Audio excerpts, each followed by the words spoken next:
Hello everyone. Today we will be taking a look at Kraft Heinz Company. What is Kraft Heinz? Kraft Heinz came about from a merger of two large food and beverage companies, Kraft Foods and Heinz. You might know them for their cheese and their ketchup respectively, but they own many other brands as well. In 2013, Heinz was bought over by two entities, Berkshire Hathaway and 3G Capital. In 2015, Heinz was merged with Kraft Foods to form Kraft Heinz Company as we know it today. However, things have not been smooth for Kraft Heinz ever since their merger. Despite owning over 200 household brands, growth and earnings have been mediocre. This is clearly reflected in the share price of KHC, which has seen a constant and gradual fall from over $96 in 2017 to less than $20 earlier this year. Their stagnating revenue numbers is a testament of that as well. Starting from the top, we have to first understand 3G Capital, the owners mainly responsible for the management of the company. 3G Capital is a private equity firm with a strategy of acquiring companies, cutting costs aggressively, before merging with another larger company and then repeating the process. This has worked well in the past for them, with other acquisitions such as Burger King, Tim Hortons, and Popeyes, all of which saw greatly increased profits. However, this has very clearly not been the case for Kraft Heinz. Now, why is that so? Well, there are many factors that led to this downfall, such as poor financing decisions or an overconfidence in the business model's ability to extract value. We will be focusing on the factors internal to Kraft Heinz that relate to organizational behavior, which has played a large part in the recent decline. This can be broken down into three parts. Firstly, there's poor leadership, with an inexperienced CEO and CFO brought in from 3G Capital who had no experience in operating or F&B companies. This led to a trust gap between them and the employees of the company. Next, there's the authoritative and hyper-competitive culture brought about due to the aggressive cost-cutting measures, with layoffs and restrictions placed on employees. This leads to the third problem of poor employee motivation, where employees are stuck in a survive rather than a thrive mindset, because their job security is compromised and managers are controlling so many aspects of their work. They are constantly looking over their shoulder and forced to stay within strict guidelines. All of these problems compounded together resulted in Kraft Heinz's decline over the past few years. Next up, Mervin will talk about the processes that Kraft Heinz currently have in place. Thank you, Kofum. I will now take you through what the previous and current CEO has done for Kraft Heinz. The previous CEO was Fernando Hees, where he held the role from 2015 to 30th July 2019. As a partner from 3G Capital, he adopted the same business processes and strategies. This includes the zero-based budgeting, which is the method of budgeting where all expenses must be justified for each new period. This method of budgeting has been used by Kraft Heinz since 2013, largely influenced by 3G Capital since it's one of its largest shareholders. Kraft Heinz attempted to boost its employees' morale and motivation by giving all its salary workers a day off following the Super Bowl in 2017. This came as a surprise, as for previous years, Kraft Heinz would normally place a 30-second advertisement during the telecast instead. They even went as far as to petition to make the Monday after the Super Bowl a national holiday. Let's move on to the new CEO. Miguel Patricio was named CEO from July 2019 in hopes to bring Kraft Heinz back to its feet. Since his appointment, he has made several changes to Kraft Heinz. Firstly, he shifted the company's focus to sustainable growth through brand innovation, centered around consumers after acknowledging they have lost touch with consumer trends. Apart from hiring their first chief innovation officer, they've also been leveraging on its legacy brands like Kraft Macaroni and Cheese and Kool-Aid to drive innovation by adding trending flavors and ingredients. They have also broken down the company brands to 6 platforms as shown on the screen. Since his appointment, Kraft Heinz has been improving their sales execution and instilling a philosophy of continuous improvement to increase efficiency. The next 2 speakers will follow up by evaluating and analyzing these processes by the 2 CEOs. Thank you, Melvin. I will now analyze and evaluate the process under the old CEO, Fernando Hees. Firstly, it should be noted that as part of the aggressive cost-cutting strategy mentioned earlier, the company has cut approximately 5,000 jobs within a short period of 4 months in 2015. With this cost-cutting strategy, alongside Fernando Hees' goal-oriented and transactional leadership, employees are often forced into survival mode, where they are working hard only to avoid getting laid off.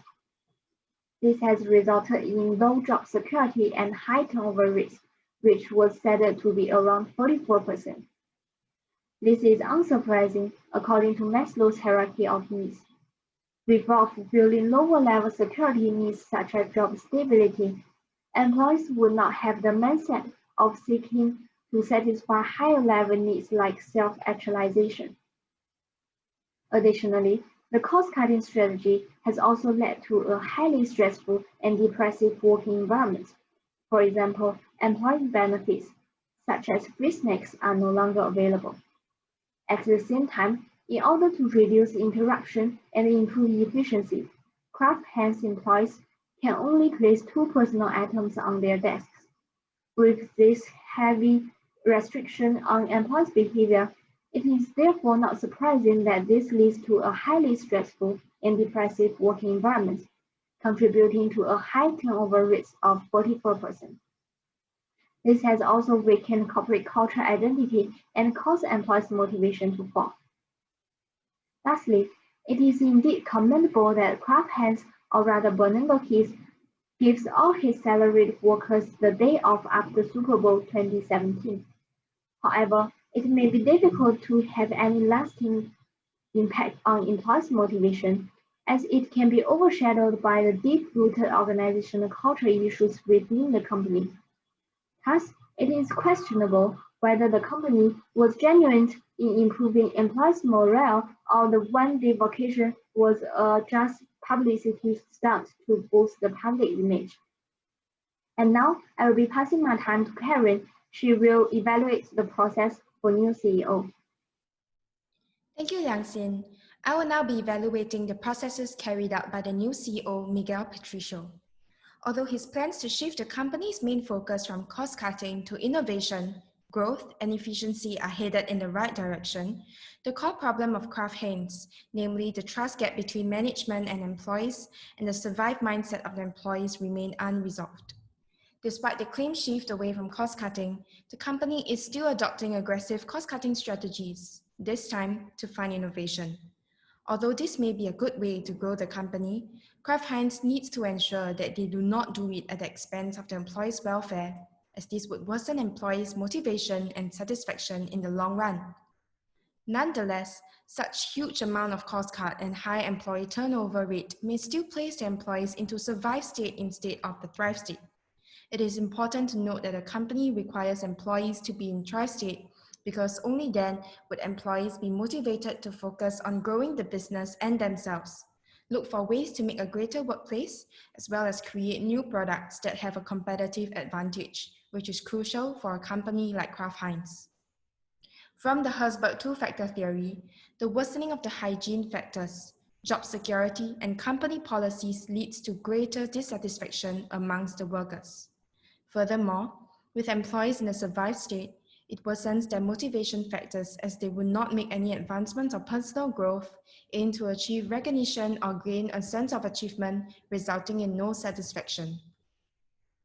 The job characteristics theory also states that it is vital to have JCT-designed jobs that are meaningful, autonomous, with the provision of feedback so as to increase employees' motivation and bridge the trust gap between employees and the management. Thank you, and next up, Zheng will be elaborating on our first solution, the Craft and Refine plan.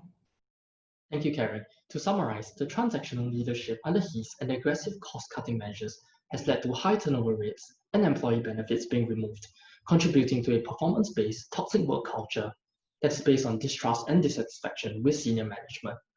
As such, employees are poorly motivated, severely hampering innovation and work performance.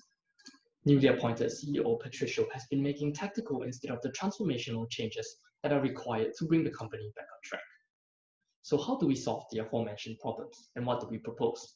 Introducing the Craft and Refine plan that at the very heart of it seeks to improve the satisfaction and motivation levels of employees by transforming the performance-oriented culture to one that is more responsive. The first aspect of this plan involves bridging the vision culture gap between management and employees. Instead of simply parachuting someone externally to helm the company, Heinz can consider appointing someone from within the company. Given the extensive track record of this leader will likely have greater reference power and garner greater respect amongst employees. We believe that this is a long-term plan and cannot be realized immediately, but is one that is feasible given the large talent pool amongst the leadership. An example would be the lady over here as shown in the picture.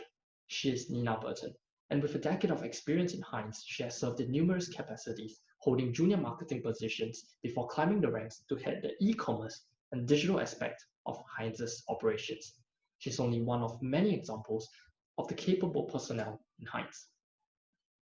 How can Heinz raise employee satisfaction and motivation levels? By making it a key value of the company. Although symbolic, this demonstrates the commitment of Heinz in raising the welfare of employees. It is all the more effective when coupled with measures such as instituting a clear career progression plan and redesigning jobs, and to send employees for upskilling. This not only increases clarity, promotes job security, but encourages self-growth amongst employees. And according to the Herzberg two-factor theory as mentioned by Karen, employee dissatisfaction will decrease and motivation will increase. Using Lewin's three-step model of change, we are now in the unfreezing and change state, where Heinz has realized that the current organizational culture is unconducive for growth and is starting to change by developing new processes and communicating it to the rest of its employees. To greater facilitate this change, we believe that they can come up with a Kraft Minds survey with the tagline, "We Mind at Kraft Heinz." This survey serves to gather the sentiments of employees with regards to their concerns and suggestions, and senior leadership will then review these changes and implement necessary changes, in the process showing recognition to staff with these suggestions. All of the above-mentioned plans greatly raises the morale and motivation of employees and begins to shift to a more responsive culture. Natasha will now share with us other aspects of the Kraft and Try plan. Natasha, please. Thank you, Zheng. I will now be discussing how our group aims to develop a culture of innovation in Kraft Heinz. Introducing the Kraft Heinz Innovation Center. The establishment of the center will serve as a cornerstone in the push for a sustainable culture of innovation. It has two main functions, the event and the gallery.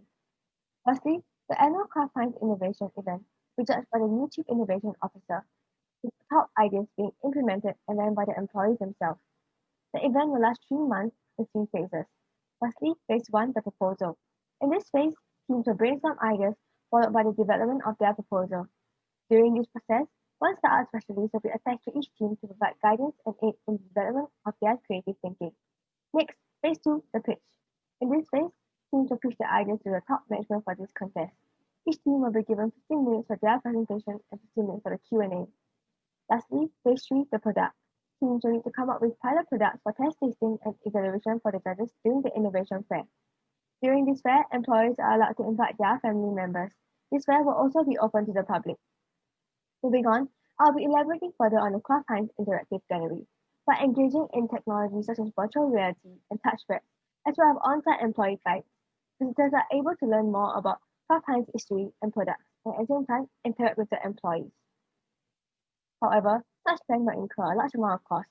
Our CEO Patricio pushing for growth through innovation, and in a statement of Chief Innovation Officer, the implementation of the center is well aligned with the direction of the company. Concurrently, there are $2 billion set aside to fuel innovation and sufficient financial backing to carry out this plan. The long-standing control culture within Kraft Heinz, it's impractical to change the status quo overnight. By setting up a separate wing that embodies the desired innovation culture, the new working style and values, it will be more readily accepted. Through the event, employees gain a sense of ownership and autonomy and receive recognition for their work. According to empowerment theory and McKennan's need for achievement, this will be a boon to employee motivation and satisfaction. The mock competition format allows employees to experiment and be creative without overwhelming pressure for performance, reducing the fear of failure, spurring a positive change in their mindset. To survive, the thrive state. Simultaneously, the gallery will not only help Kraft Heinz gain publicity and more popularity among the public, but more importantly, provide a bridge between the consumer and the company, through which employees are able to better understand consumer trends, supplementing growth and innovation. Moving forward, Kraft Heinz with a new CEO at the helm has been taking steps in the right direction, to focusing more on sustainable innovation, which is well aligned with our proposed solution. Rather than simply snapping a band-aid onto the problem, our solution aims to tackle the root cause of it. Despite some shortcomings, this bodes well for the company, and we are excited to see what further changes will be made to restore Kraft Heinz to its former glory. Thank you.